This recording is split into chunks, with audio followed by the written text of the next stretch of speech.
जय त्रिवेणी, जय प्रयागराज।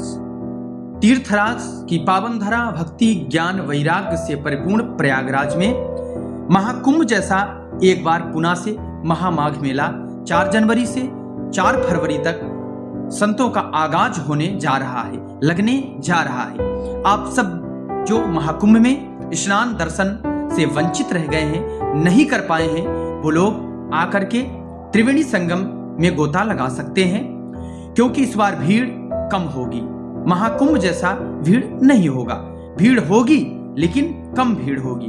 तो आप लोग अगर त्रिवेणी संगम में आए तो 5 जगह दर्शन जरूर करें जो शास्त्रों में वर्णित है, संपूर्ण फल की प्राप्ति करें। वो 5 जगह कौन कौन सी हैं, आप विशेष ध्यान दीजिएगा। एक तो त्रिवेणी संगम हो गया, एक दूसरा अक्षयवट भगवान, तीसरा नागवासुकी, चौथा लेटे हनुमान जी, 5वां द्वादश माधव भगवान। इन 5 जगह का दर्शन करने से संपूर्ण फल प्राप्त होता है। तीर्थराज प्रयाग में आकर के क्या करें और क्या ना करें, ये भी मुझे जानना चाहिए, क्योंकि भक्ति ज्ञान वैराग्य की यह पावन धारा तीर्थों के राजा प्रयाग राजा हैं। आप तीर्थराज प्रयाग में आ गए तो आप मान लीजिए कि पूरे भारत के तीर्थों में हमने दर्शन कर लिया। इस माघ के महीने में अगर आ गए तो इतनी बड़ी महिमा प्रयागराज में है, वो भी माघ के महीने में। तो तीर्थराज प्रयाग में आए तो मां समझ करके छलांग लगाकर दौड़ करके गंगा में ना कूदे।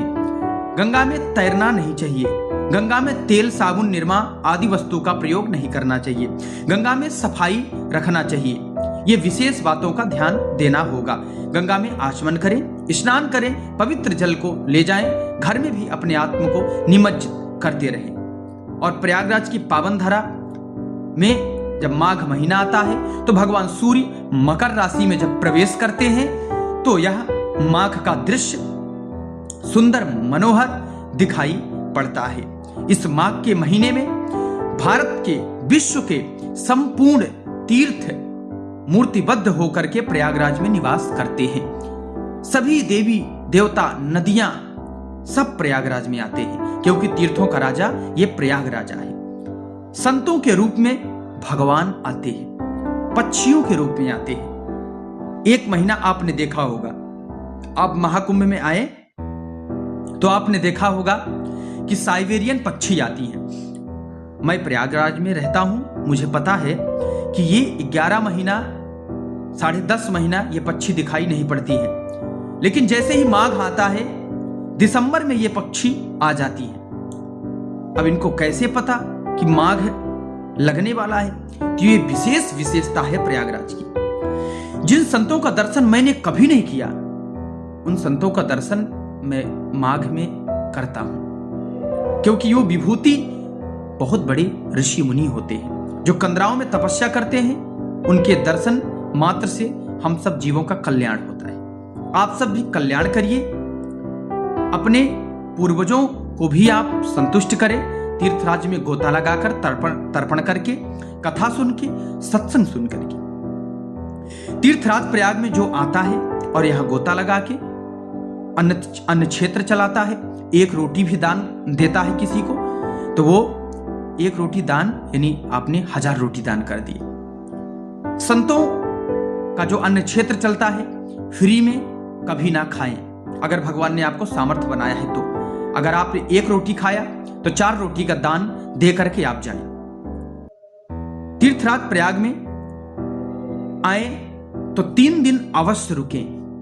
3 दिन में संपूर्ण फल आपको प्राप्त हो जाएगा।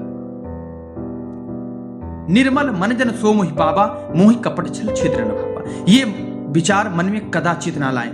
निर्मल मन से जो गोता लगाता है गंगा में, उसको फल अवश्य प्रकट प्राप्त होता है, क्योंकि शास्त्रों ने कहा है अकथ अलौकिक तीरथ हराऊ, देहि सद्य फल प्रगट प्रभाऊ। यह प्रगट फल को देने वाला है और शीघ्र ही माघ में स्नान किया हुआ, दान किया हुआ, कथा सुना हुआ वो आपके जीवन में लगेगा, प्राप्त होगा। इसमें कोई संदेह नहीं है। मन में संशय होगा तो फिर नहीं मिलेगा, संशय नहीं होगा तो अवश्य प्राप्त होगा। तीर्थराज प्रयाग में आकर के अपने संस्कृति को जाने।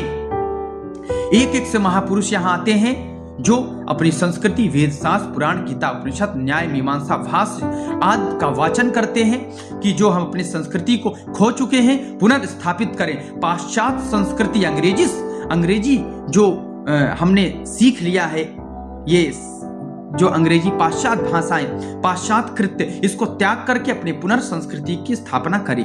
पहले माताएं कैसी रहती थी, पहले पुरुष कैसे रहते थे, उन संस्कृति को मुझे जानना चाहिए। अपने संस्कारों को माघ के मेले में हम जान सकते हैं, कथा के माध्यम से, सत्संग के माध्यम से।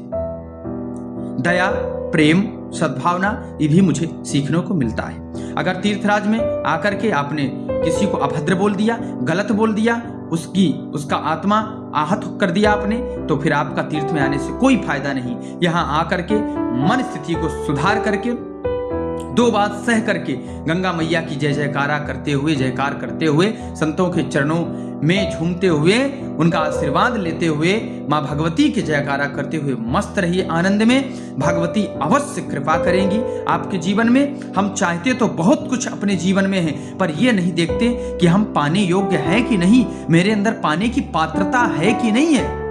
अगर मुझे ज्ञान पाने की पात्रता है तो हम ज्ञान पाएंगे, धन की पात्रता है तो धन पाएंगे।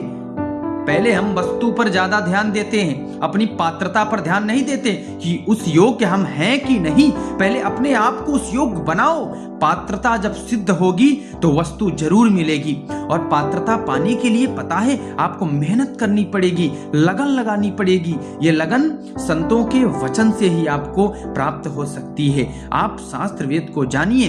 तीर्थराज प्रयागराज में आने से बुद्धि का विकास होता है, सोचने की सक्षमता तीव्र होती है और मन स्थिति हमारी अच्छी रहती है, मन शांत रहता है, विचार अच्छे उत्पन्न होते हैं, लड़ाई झगड़े का विचार उत्पन्न नहीं होता है। इसलिए तीर्थराज की पावन धरा पर आप आएं और यहाँ पुनः एक बार त्रिवेणी संगम में धर्म की और आस्था की गोता लगाएं और राष्ट्र से प्रेम की परिभाषा आप यहाँ सीख के जाएं, धर्म की परिभाषा सीख के जाएं। हर घर में रामचरितमानस का वाचन हो। ये जगह जगह मेले में, कुंभ में आपको बताया जाता है, उसका पालन करें। आप गौ माता की सेवा करें, माता पिता की सेवा करें और राष्ट्र के प्रति प्रेम करें, देश से गद्दारी न करें, धर्म से प्रेम करें, शास्त्र वेद पुराण गीता उपनिषद को जाने और माता पिता की सेवा की महिमा, तीर्थों की महिमा, अक्षयवट की महिमा, इन सब की महिमा आपको प्रयागराज आने से पता चलेगा।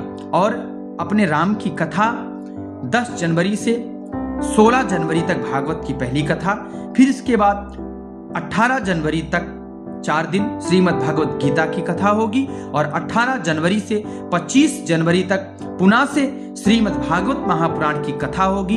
तो आपको हमारे YouTube लाइव में भी आप कथा सुन सकते हैं। कृपा शंकर जी महाराज के नाम से हमारा YouTube चैनल है।